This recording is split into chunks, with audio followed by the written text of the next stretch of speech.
Hello everyone, welcome back to the channel. So it's mid-August here, it's berry picking time. Rather late in the season, the cloudberries have already gone. It's okay, I've got some photos of those I can show you. But I should be able to find the rest of the common berries that we have in this part of northern Scandinavia. And well, let's go and have a look what we can find. So this is bilberry. And the plant next to it is bog bilberry. There's no berries on this at the moment, but the berries look identical. But they don't quite taste the same. The bilberry I think is nicer. But if you look at the difference in the size of the leaves and the roundness of the leaves, and one good way of telling is if you look how woody that looks, whereas the fresh stems on this are green. So this is a relative of the cultivated blueberry. It's actually called a blueberry in most Scandinavian languages. Blåbär in Swedish and mustika in Finnish. But the blueberry is the cultivated American species. It's bigger, it's sweeter. The blueberry is bigger and sweeter, but it doesn't have quite as nice a taste. Another difference is, if you bite a blueberry open, the flesh inside is pretty much clear. Yeah, bilberries are lovely, really nice. Bog bilberry, quite nice as well. Oh, I'll have the rest of them. Quite nice as well, but not quite as flavoursome.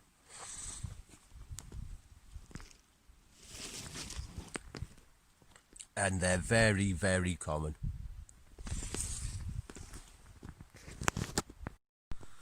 So here's a bog bilberry with some berries actually growing on it.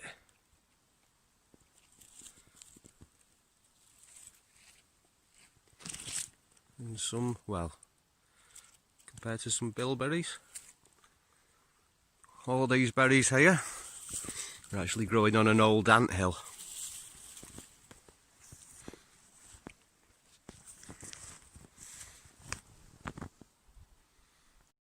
Okay, these little black berries here, these are crowberries. So it's a member of the Erica family. Absolutely packed with vitamins, these things. Really good for you. Not quite as tasty as the bilberries. We've got a bilberry here for comparison.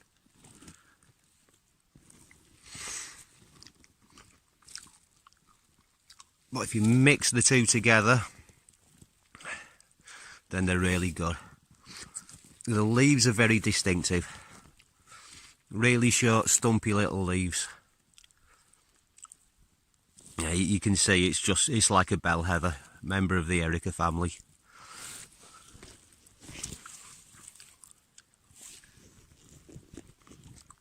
And again, they're very common.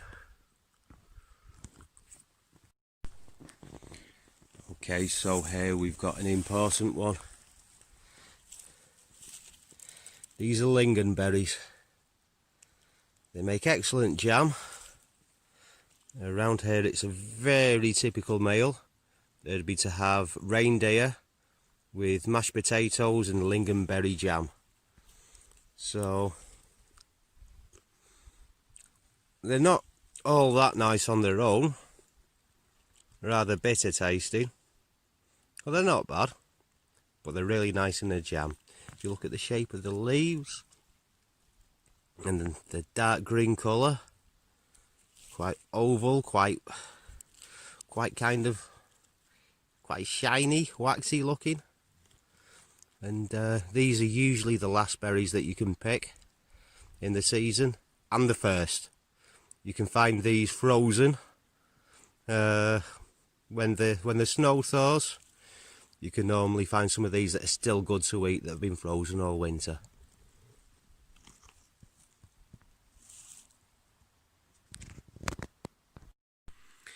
Dwarf coronel, otherwise known as bunch berries. I'm too late in the year to show you the berries, which aren't poisonous, but they're not very nice either.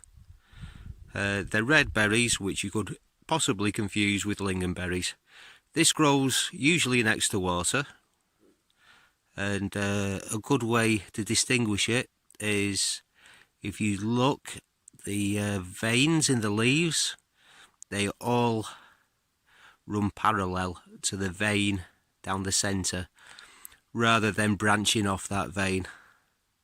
That's because it's a monocotyledon rather than a dicotyledon. It's a cornus, it's a dogwood. So if you're familiar with other dogwoods, the leaves look somewhat similar. And it's only red because of the time of year, obviously.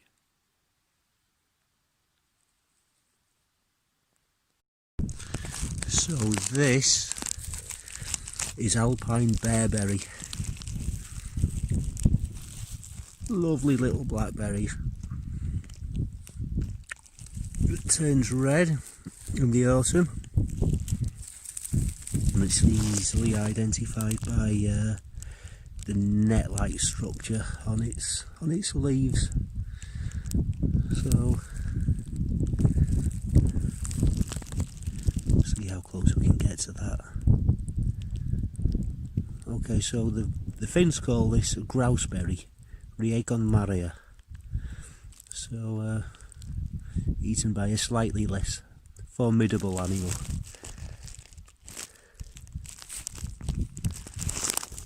This is the kind of area that it grows in.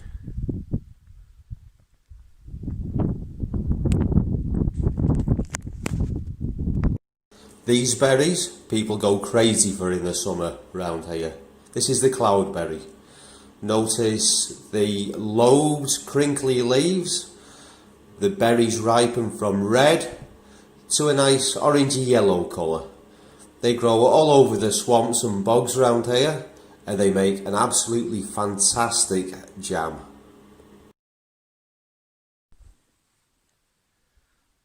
Okay guys, so we're right at the end of our berry picking season here in northern Finland. Further south in Scandinavia you'll still have some time, but this may be more useful to people next year, at least in this area. Well, also in the south, apart from having a longer berry picking season, you also might be able to find wild strawberries. You might be able to find cranberries, and yeah, another species that I haven't included is rowan, or mountain ash. Yeah, different word for the same plant, different name. Mountain ash. If you Google rowan berry jelly, that's a really nice recipe. And yeah, apart from that, cultivated areas you might find black currants. I have seen yew growing in parks and gardens in the south of Finland. The yew tree is a very toxic plant. The berries are actually edibles. They're sweet, quite pleasant tasting, but the seed you have to spit out, and really it's not worth the risk, because that seed is a little bit more poisonous than anything that you really ever want to put in your mouth. That I'm aware of, I don't know of any poisonous berries that actually grow in this area, but yeah, make sure you're 100% sure of what you're eating. Okay, so always with foraging wild food, always play it safe. Be very careful. You don't want to make yourself ill. Well guys, thank you very much for watching, and please like and subscribe and everything, and I'll see you again for another Kukkeli Bushcraft video. Bye for now.